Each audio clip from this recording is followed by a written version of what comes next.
Now we're going to head to Columbia, South Carolina, talk about this thrilling game between LSU and the South Carolina Gamecocks. In the second half of Saturday's game, the crowd was going crazy, Steve. You could tell that this was one of the most electric atmospheres we've seen in this early season. It wouldn't end that way. LSU comes out on top. They win 36-33, but it was an amazing atmosphere. Do you think that despite the loss, perhaps a victory on the recruiting trail for South Carolina?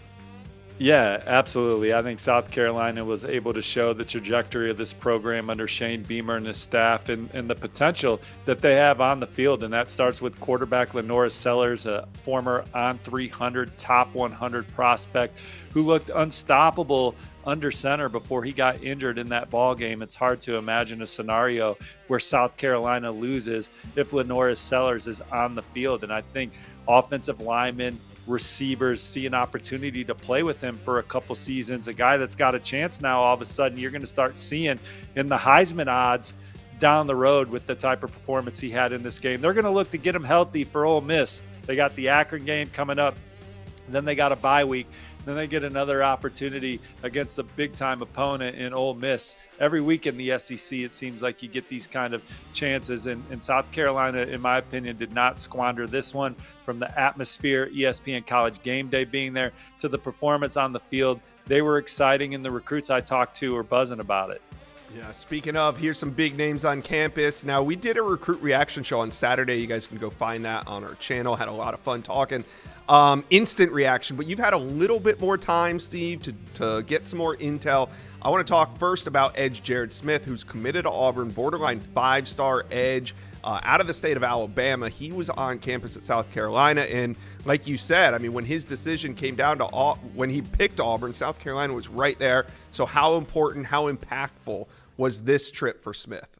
Well, things started picking up with South Carolina again, Josh, the week prior when the Gamecocks went on the road, went into Lexington, and absolutely destroyed Kentucky, the same Kentucky team that just took Georgia to the wire on the same field this past Saturday night. So Jared Smith watched South Carolina play that game and was like, that's when he told me that he started thinking about visiting South Carolina the next weekend and ended up making it into Columbia to watch them play LSU. And look, there's been times in this recruitment where I thought South Carolina was clearly the one to beat. He was a player that they recruited this cycle to the same magnitude that they recruited Dylan Stewart in the cycle before. And it doesn't hurt South Carolina that Jared Smith and Dylan Stewart have formed a bond, a connection, and he sees Dylan Stewart's career really taking off for South Carolina. Now, Jared Smith tells me that he's locked in with Auburn. He's going to take his official visit to the Plains in a couple weekends when they host Oklahoma. That's going to be a major recruiting weekend for Auburn.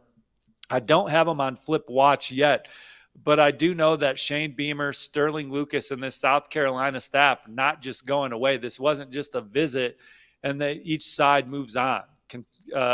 Dialogue will remain. South Carolina will continue to push.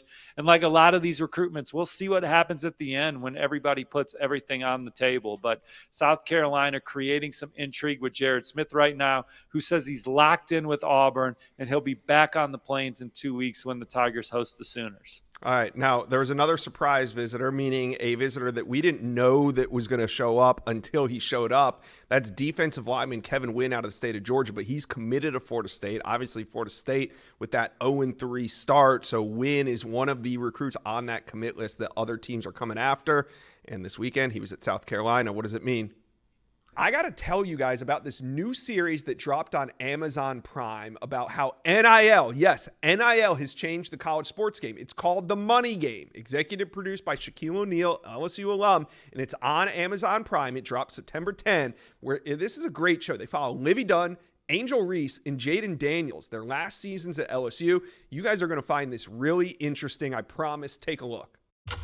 Can I see how I look before we start? July 1st, 2021, the NIL rule changed. That's the day my life changed. The schools were reaping the benefits of the billions of dollars in TV contracts. For almost 100 years, no one challenged it. Now, the Livy Dunns and the Angel Reeses, they're getting 6- and 7-figure deals. The more eyes you got on you, the more people are going to try to tear you down. I do get a lot of inappropriate comments. All the stuff that they say on a daily basis is disgusting. You're playing on the biggest stage every week. Angel Reese is not active tonight. Could you expand a little bit more on why Reese didn't play in here? Yeah, I could, but I won't. I don't have to tell you guys everything that's going on in my life. And now, for the big moment, your 2023 Heisman winner is... I guarantee there's some girl out here who's trying to get their hooks into Jaden Daniels. I'm not going to let anybody take my focus from the game. You don't have to play the money game, but if you want to capitalize, you can do that. I love the game. I could also take care of my family for generations. We thought of everything that would happen in NIL. I would have $100 in my account as one of the star athletes at LSU, and I was confused why. Reebok is a question mark. They didn't reach out to you? No. The whole team is so excited to have you. These athletes are in a pressure cooker. I remember saying that I wanted to be done, but winning is addicting.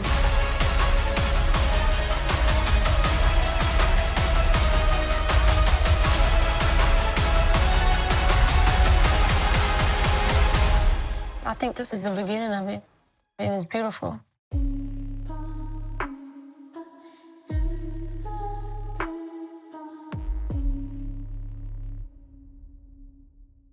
There it is. I told you. Looks good, doesn't it? The money game. Amazon Prime. It's an inside look at NIL in a way that we have never seen it before.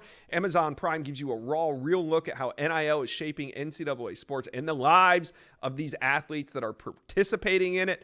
And it's 6 parts. It's not just one. You can't tell a great story in one part. This is 6 parts. It's Amazon Prime. The money game. Go watch it. Well, South Carolina is a program that's always been in the top 2 or 3 for Kevin Wynn. When he committed to Florida State, South Carolina was a mainstay in the recruitment. Georgia's a program that I still have a keen eye on with Kevin Wynn as the Bulldogs push for the number 1 ranked recruiting class in the country, currently sitting at number 4. I think that they're trending in a good spot for Kevin Wynn, but South Carolina getting them to campus again.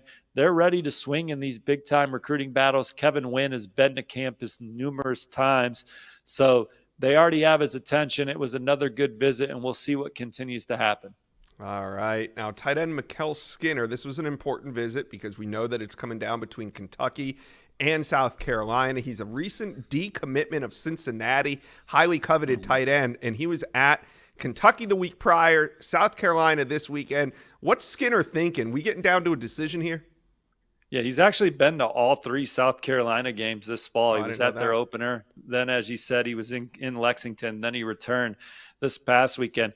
Even though he was in the stands in Target Field watching South Carolina have its day against Kentucky, I still think coming out of that visit, he was a Wildcats lean. So it was big for South Carolina to get him back this weekend. His family stayed on campus into Sunday.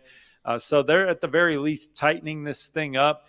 I think this is a recruitment that could be coming to an end in the next week or two. Kentucky is the program I gave the edge going into the weekend. South Carolina continuing to work to try and change that as of Monday. All right. Now, there was a big-time 2026 prospect on campus. Quarterback Jared Curtis out of Tennessee. He's committed to Georgia, but he was in South Carolina this weekend. What do you make of it? Well, he was up front with Georgia, Kirby Smart, Mike Bobo and company, telling him that he was going to be in Columbia. He wants to check out some of these game atmospheres. Georgia still appears to be locked in with the Bulldogs, has been there numerous times since he committed.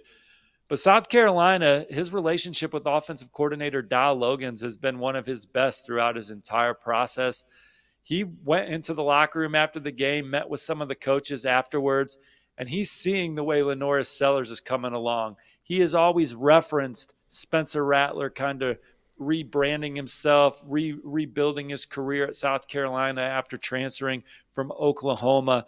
South Carolina's got some things that excite him, But as of right now, I still like where Georgia stands with Jared Curtis. But we all know with all of these recruitments, long way to go. We'll see how things continue to play out. But Jared Curtis has been nothing but honest with Georgia about all the moves he's making here on the trail. All right, before we wrap up South Carolina, any other important 2026 recruits that were on campus that we need to talk about? Yeah, absolutely. It starts with the wide receiver position with Jordan Gidron and Donovan Murph. Those are a pair of wideouts in the junior class that I think that South Carolina is at the top or near the top for. Same goes for a couple of offensive linemen. They've really done a good job of recruiting the offensive line under Coach Beamer and his staff. Darius Gray, the number 4 interior offensive lineman in the country. He's been to campus several times. I'd be surprised if they don't lead. He'll be at Virginia Tech this weekend. Then you have in-state 4-star Zion Giles. I think that South Carolina is setting the tone in that recruitment. One of the most coveted players on their board, if not the top target on their board in 2026, edge rusher Rodney Dunham. He's from Myers Park in Charlotte. He has been to the last 2 South Carolina home games. He is also a baseball target. He met with the baseball staff on this visit in addition to the football staff. So I think South Carolina is in good shape for him and his teammate, 4-star receiver Brody Keefe. 2 more I want to mention. You got running back Jalen McGill on 300 in-state recruit. I think South Carolina being able to show him where this program is at as they battle the nation's best to keep him home. This was an exciting visit. And then Samari Matthews is a top 10 cornerback prospect in 2026.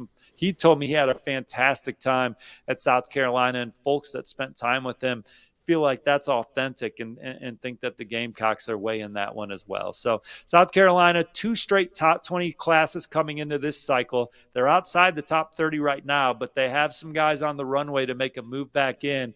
And then 2026 is lining up for a surefire top 25 class, and we'll see how high they go with the season that they end up having this fall. All right, South Carolina fans, tap in, talk to us. How do we feel about this weekend? I know the game didn't go the way you wanted to, but talk to us about recruiting. How do you feel about some of the guys on campus? Let us know. Comment section below.